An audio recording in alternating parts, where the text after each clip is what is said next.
السلام علیکم ورحمۃ اللہ وبرکاتہ۔ آپ دیکھ رہے ہیں نیکسٹ گائیڈنس۔ انٹرنیٹ کی دنیا میں پہلی بار لفظ با لفظ صلاح الدین ایوبی کی مکمل سٹوری کی سیریز میں ہم آپ کو خوش آمدید کہتے ہیں۔ پھر کچھ دیر تک دونوں شمشیر زن مختلف پینترے بدل کر اپنے اپنے داؤ آزماتے رہے، یہاں تک کہ شہزادہ گارنٹ کے دائیں ہاتھ پر کاری زخم آیا اور تلوار چھوٹ کر دور جا پڑی۔ مسلم شاہ سوار نے اندلس کے شہزادے کو ایک اور موقع دیا، مگر اب اس کا زخمی ہاتھ شمشیر کا بوجھ اٹھانے کے قابل نہیں رہا تھا۔ پھر دیکھنے والوں نے دیکھا کہ مسلم شاہ سوار اپنے گھوڑے کی پشت پر تھا اور شکست خوردہ عیسائی شہزادہ لڑکھڑاتا ہوا گھوڑے کے ساتھ ساتھ چل رہا تھا۔ تمام صلیبی سپاہیوں کو پابائے زنجیر کرنے کے بعد شہزادہ گارنٹ کی تلاش شروع ہوئی۔ سلطان نور الدین محمود زنگی کو بتایا گیا کہ وہ کسی خفیہ راستے سے فرار ہو چکا ہے۔ سلطان عادل نے فوری طور پر یہ فرمان جاری کر دیا کہ برق رفتار شاہ سواروں کا ایک دستہ مختلف راستوں پر نکل جائے اور شہزادہ گارنٹ کو زندہ گرفتار کر کے دربار میں پیش کیا جائے۔ ابھی وہ شاہ سوار شہزادہ گارنٹ کی تلاش میں نکلنے ہی والے تھے کہ شہزادہ گارنٹ مسلم سپاہی کے ساتھ قلعے میں داخل ہوا۔ پھر جب اندلس کا شہزادہ ندامت سے سر جھکائے ہوئے دربار میں داخل ہوا تو سلطان نور الدین محمود زنگی کے ہونٹوں پر فاتحانہ تبسم ابھر آیا۔ یہ تبسم شہزادہ گارنٹ کی اسیری پر بھی تھا اور اس شاہ سوار پر بھی جو اس جنونی صلیبی کو گرفتار کر کے لایا تھا۔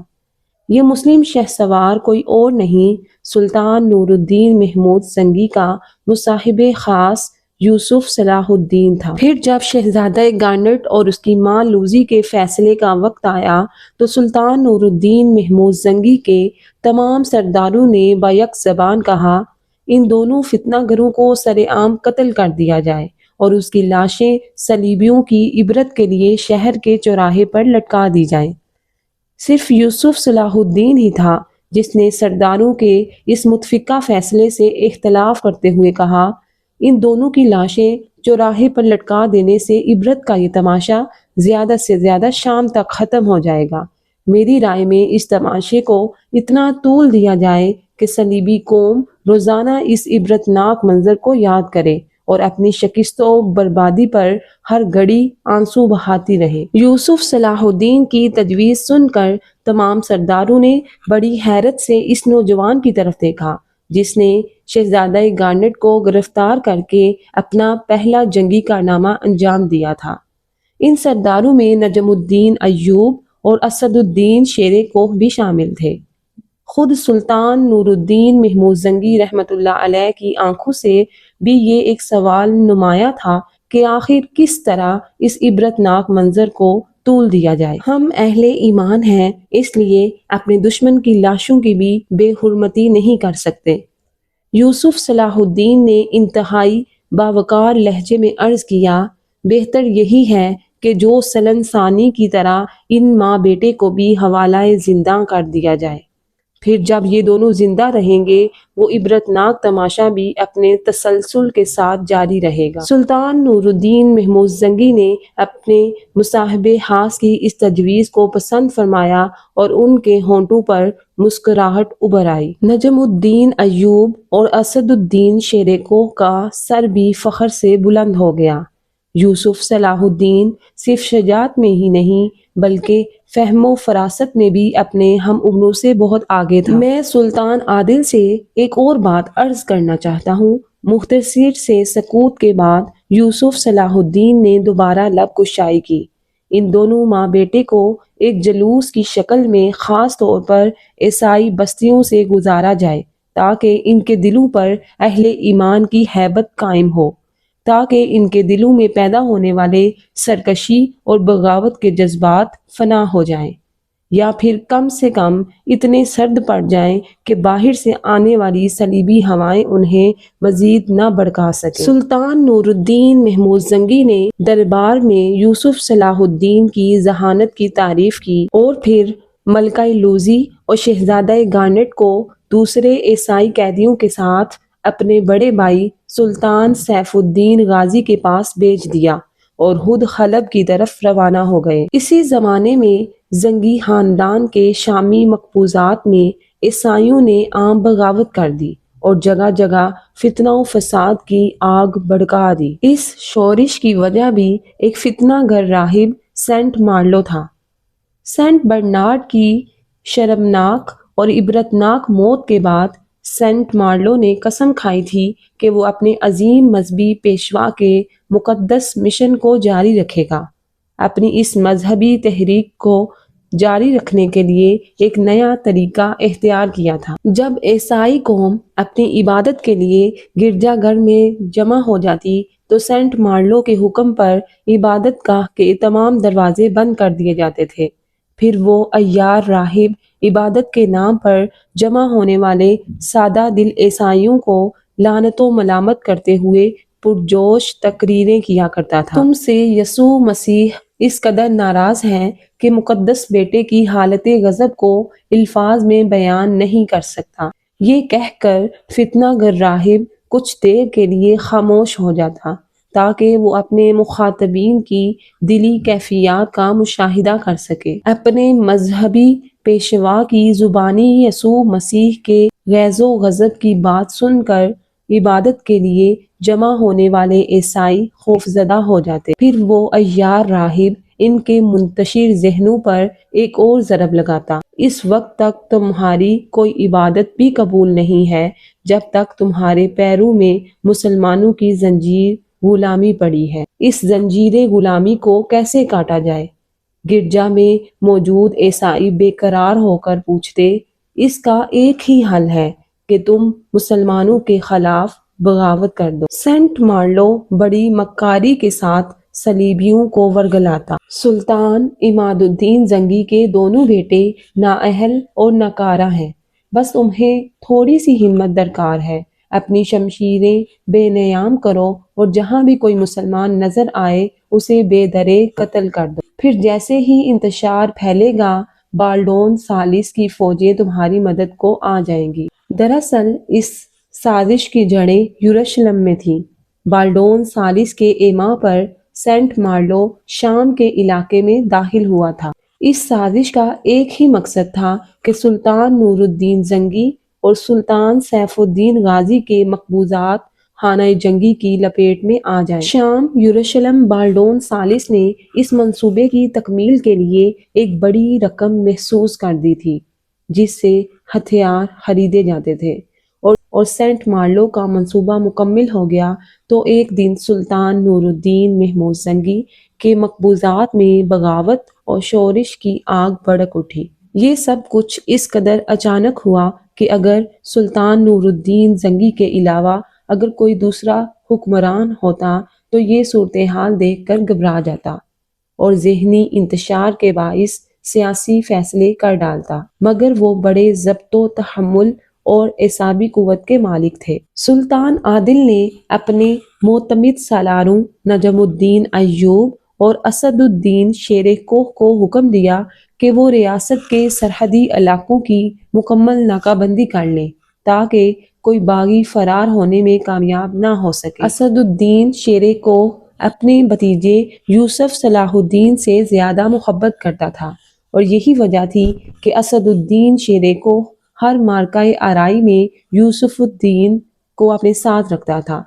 اس بار بھی ایسا ہی ہوا۔ شیر کوہ یوسف صلاح الدین کو لے کر شامی سرحدوں پر پہنچ گیا۔ اپنی جنگی منصوبہ بندی مکمل کرنے کے بعد سلطان نور الدین زنگی باغیوں کی سرکوبی کے لیے آگے بڑھے۔ جب شاہ یروشلم بالڈون ثالث کے جاسوسوں نے اسے یہ خبر پہنچائی کہ سلطان نور الدین زنگی کے مقبوضات میں بغاوت شروع ہو چکی ہے تو اس نے ایک بہت بڑا لشکر باغیوں کی مدد کے لیے شام کی طرف روانہ کیا۔ بالڈون ثالث کو یقین تھا کہ وہ باغیوں کے تعاون سے سلطان نور الدین محمود زنگی اور سلطان سیف الدین غازی کے علاقوں پر قبضہ کر لے گا، اور اس طرح دوسری صلیبی جنگ کی ناکامی کا داغ اس کے چہرے سے دھل جائے گا۔ مگر جب بالڈون ثالث کے لشکر نے شام کی تمام سرحدوں پر مسلمان فوجیوں کا اجتماع دیکھا تو وہ ناکام و نامراد لوٹ آئے۔ پھر سلطان نور الدین محمود زنگی نے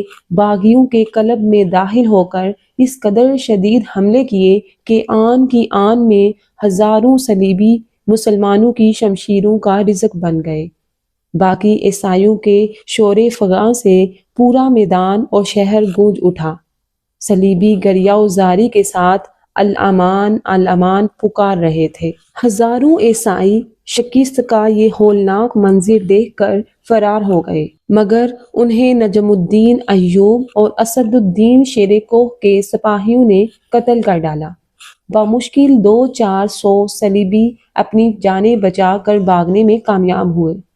وہ بغاوت جسے پرورش پانے میں کئی ماہ لگ گئے تھے، سلطان نور الدین محمود زنگی نے اپنی جنگی حکمت عملی سے اسے چند گھنٹوں میں ہی کچل ڈالا۔ سینٹ مارلو جو اس بغاوت کا سرغنہ تھا، اس نے فرار ہو کر گرجا گھر میں پناہ حاصل کی۔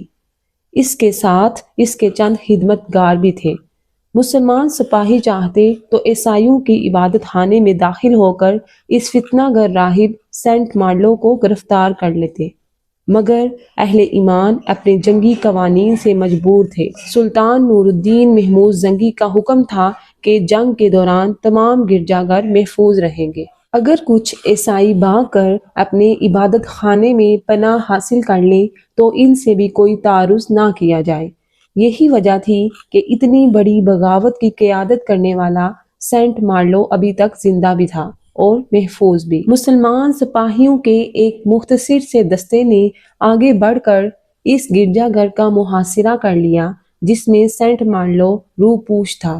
فوری طور پر اس واقعے کی اطلاع سلطان نور الدین محمود زنگی کو دی گئی۔ سینٹ مارلو کا جرم ناقابل معافی تھا۔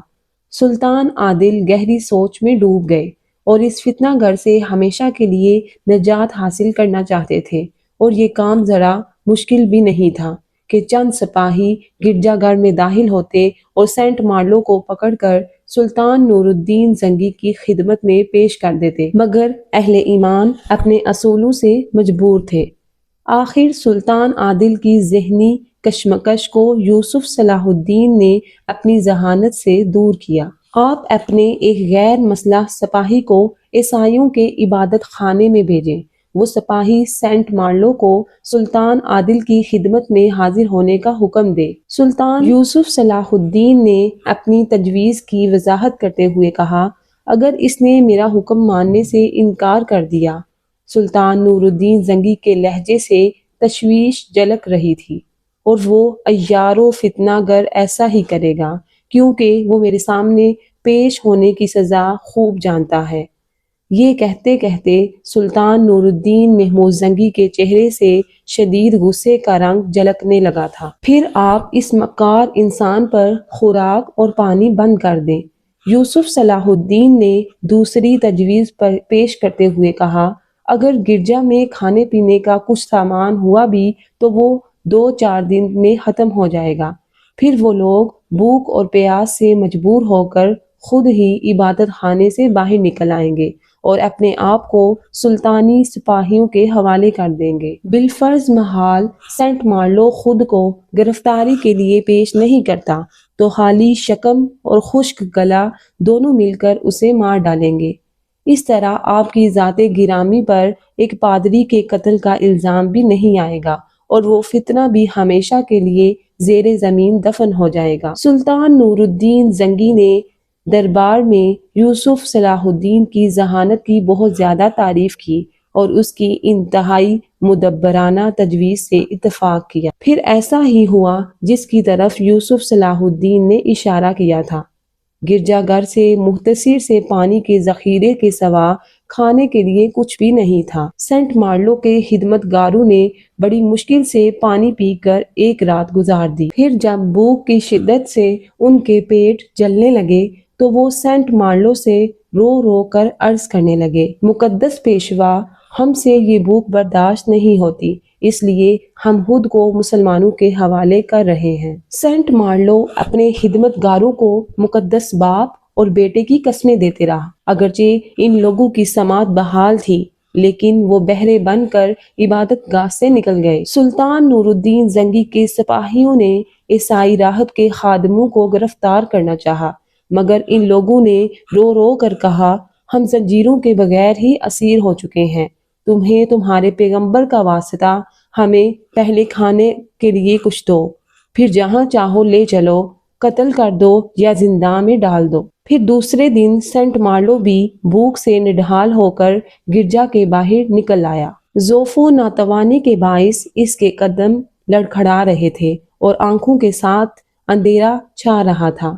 اس نے بھی اپنے خدمت گاروں کی طرح مسلمان سپاہیوں سے صرف ایک روٹی کی بھیک مانگی۔ پھر سلطان نور الدین زنگی نے عیسائی راہب سینٹ مارلو کو زندان کے اس کمرے میں پہنچا دیا جہاں ایڈیسیا کا سابق عیسائی حکمران، جو سلن ثانی 3 سال سے ایک اندھے قیدی کی طرح زندگی گزار رہا تھا۔ جو سلن ثانی نے انسانی قدموں کی آہٹ سنی تو وہ چونک کر اٹھ بیٹھا اور اس نے انتہائی بے چارگی کے لہجے میں آنے والے کو مخاطب کرتے ہوئے کہا، اچھا ہوا تم آ گئے، فوراً جاؤ اور اپنے سلطان کو خبر کرو کہ مجھے رات سے تیز بخار ہے۔ سلطان تمہارے سامنے ہے، اس تک تمہاری بیماری کی خبر پہنچ گئی۔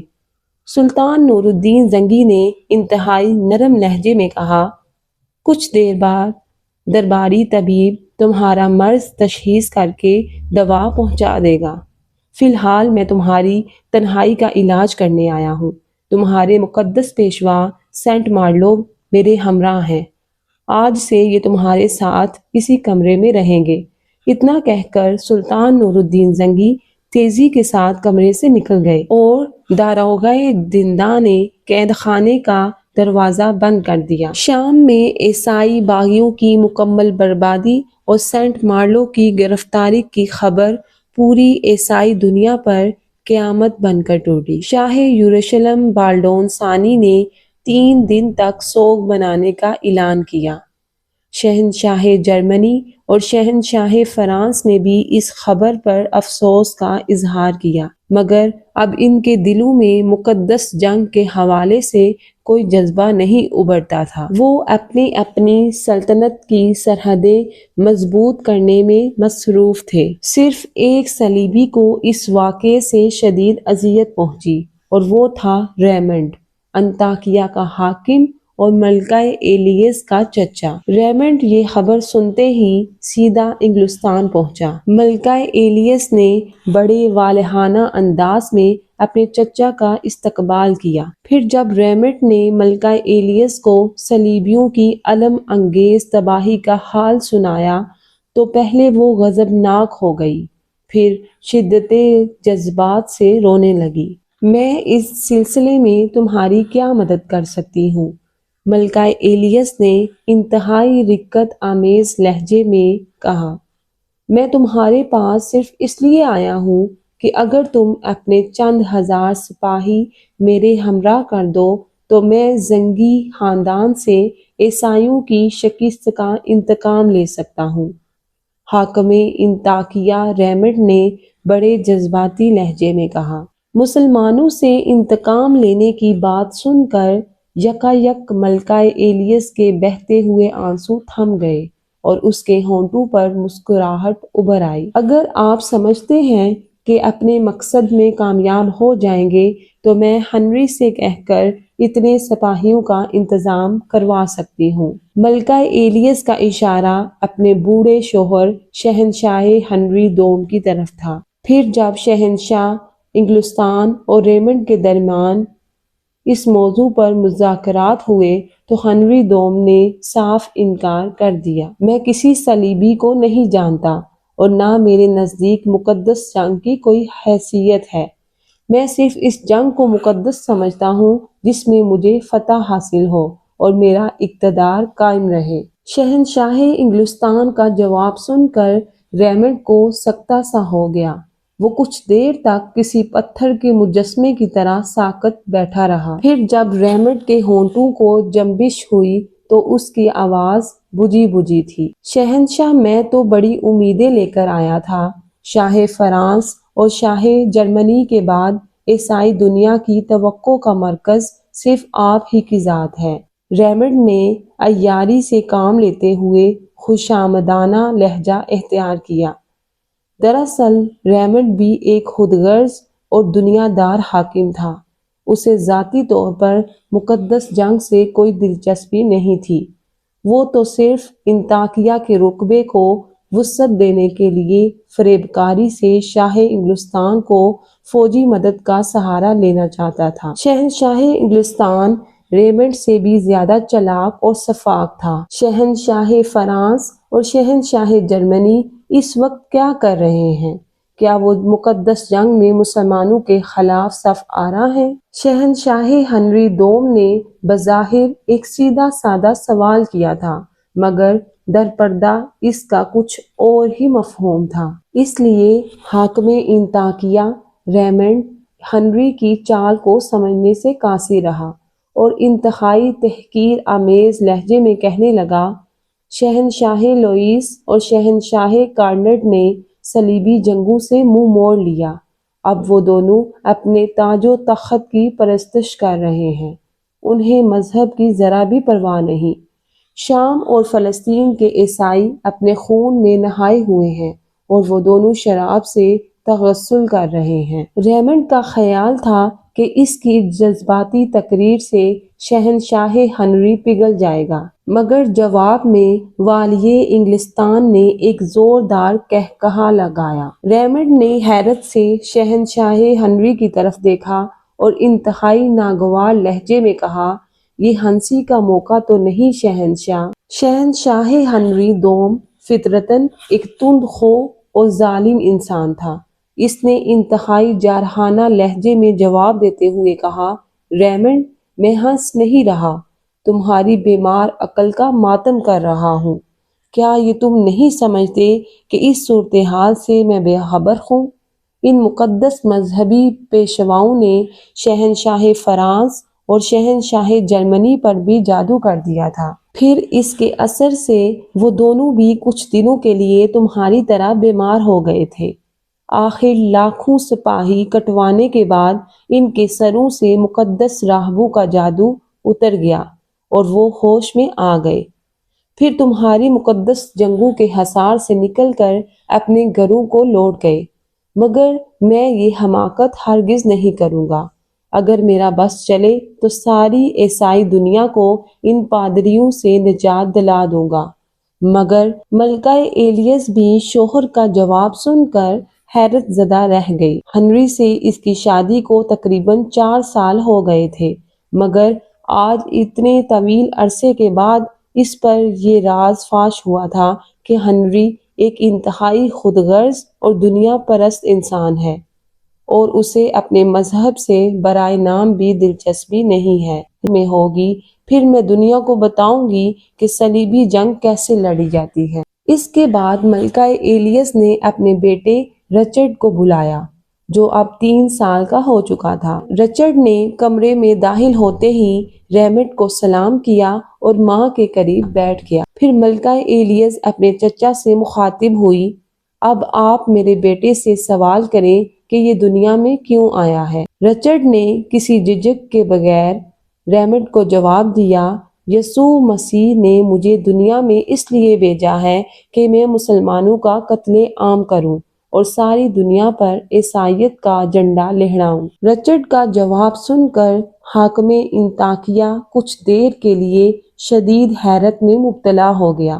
پھر اس نے اپنی بھتیجی کو مخاطب کرتے ہوئے کہا، ایک میں ہی نہیں، دنیا کا کوئی بھی ذی ہوش انسان تسلیم نہیں کرے گا کہ یہ ایک 3 سالہ بچے کے خیالات ہیں۔ ریمنڈ کی بات سن کر ملکہ ایلیس کے ہونٹوں پر فاتحانہ تبسم ابھر آیا۔ آپ نے سچ کہا چچا، یہ خیالات رچرڈ کے نہیں، میرے ہیں۔ یہ کہہ کر ملکہ ایلیس نے بڑی محبت سے بیٹے کے کاندھے پر ہاتھ رکھ دیا۔ میں نے پیدائش کے بعد اسے دودھ نہیں یہ الفاظ پلائے ہیں۔ یہی رچرڈ کا پہلا اور آخری سبق ہے جو ہر وقت اس کے خون میں گردش کرتا رہتا ہے۔ ریمٹ نے شدت جذبات سے مغلوب ہو کر رچرڈ کو گلے سے لگا لیا اور کچھ دیر تک اس کے ماتھے اور رخساروں پر بوسے دیتا رہا۔ اس دوران ریمٹ کے ہونٹوں پر بس 2 ہی جملے گردش کر رہے تھے، زندہ باد میری بیٹی، زندہ باد میرے بچے۔ پھر جب ریمنڈ انگلستان سے رخصت ہونے لگا تو ملکہ ایلیس نے خفیہ طور پر اسے بہت سا سونا دیتے ہوئے کہا، آپ اس سے ہتھیار اور گھوڑے خریدیں۔ ابھی سلطان نور الدین زنگی اپنے علاقوں میں عیسائیوں کی بغاوت سے فارغ ہی ہوئے تھے کہ ایک اور المناک واقعہ پیش آیا۔ 554 ہجری میں مادرین کے حاکم نے آگے بڑھ کر سلطان سیف الدین غازی کے کچھ علاقوں پر قبضہ کر لیا۔ یہ خبر ملتے ہی سلطان سیف الدین غازی ایک لشکر جرار لے کر برق رفتاری کے ساتھ آگے بڑھا۔ پھر ایک خونریز جنگ کے بعد سلطان نے نہ صرف اپنے علاقے واپس لے لیے بلکہ انتقامی کارروائی کے طور پر مادرین کے کچھ علاقوں پر بھی قبضہ کر لیا۔ آخر مادرین کے حاکم نے سلطان سیف الدین غازی کی خدمت میں ایک معذرت نامہ پیش کرتے ہوئے یقین دلایا کہ وہ آئندہ ایسی کوئی جارحانہ کارروائی نہیں کرے گا اور اچھے پڑوسی ہونے کا عملی ثبوت فراہم کرے گا۔ اس تحریری یقین دہانی کے بعد سلطان سیف الدین غازی نے مادرین کے علاقے واپس کر دیے اور اپنے دارالحکومت موصل واپس چلا گیا۔ راستے میں سلطان کو بخار ہو گیا جس میں لحظہ بہ لحظہ شدت آتی چلی گئی۔ درباری طبیبوں نے اپنی تشخیص کے مطابق بہترین دوائیں تجویز کیں مگر ہر دوا بے اثر ثابت ہوئی۔ سلطان سیف الدین غازی بڑی مشکل سے موصل پہنچا اور تیسرے دن انتقال کر گیا۔ سلطان عماد الدین زنگی کے تیسرے بیٹے قطب الدین مودود نے فوری طور پر اپنی تحت نشینی کا اعلان کر دیا۔ اسے وزیر اعظم جمال الدین اور قلعہ دار زین الدین کی حمایت حاصل تھی مگر سلطان سیف الدین غازی کے دوسرے امراء قطب الدین کے حق میں نہیں تھے۔ انہوں نے فوری طور پر 2 برق رفتار قاصدوں کو سلطان نور الدین محمود زنگی کی خدمت میں یہ پیغام دے کر بھیجا کہ موصل کی حکومت پر ان کا حق ہے۔ سلطان عادل اس وقت انطاکیہ پر حملے کی تیاری کر رہے تھے۔ بڑے بھائی کے انتقال کی خبر سن کر بڑے رنجیدہ ہوئے مگر وہ اپنے خاندان کو انتشار سے بچانے کے لیے موصل کی طرف روانہ ہوئے۔ اس وقت سلطان نور الدین محمود زنگی کے ہمراہ 70 امرائے خاص تھے۔ ان میں اسد الدین شیر کوہ اور یوسف صلاح الدین بھی شامل تھے۔ بڑے بھائی کے آنے کی خبر سن کر قطب الدین مودود بھی اپنا لشکر لے کر نکلا۔ اس سے پہلے کہ دونوں بھائیوں کے درمیان جنگ چھڑ جاتی اور ہزاروں مسلمان خاک میں مل جاتے، وزیر اعظم جمال الدین نے بڑی فراست سے کام لیا اور قطب الدین مودود کو تنہائی میں بہت دیر تک سمجھاتا رہا۔ تم سلطان عادل کی محبت سے واقف نہیں ہو، وہ اقتدار کے بھوکے نہیں ہیں، ایک بار فرما برداری کا مظاہرہ تو کر کے دیکھو۔ وزیر اعظم کی بات قطب الدین مودود کی سمجھ میں آ گئی۔ وہ اکیلا گھوڑے پر سوار ہو کر سلطان نور الدین محمود زنگی کے خیمے کی طرف روانہ ہوا۔ سلطان عادل نے چھوٹے بھائی کو اپنی طرف آتے دیکھا تو خود بھی بے تابانہ آگے بڑھے۔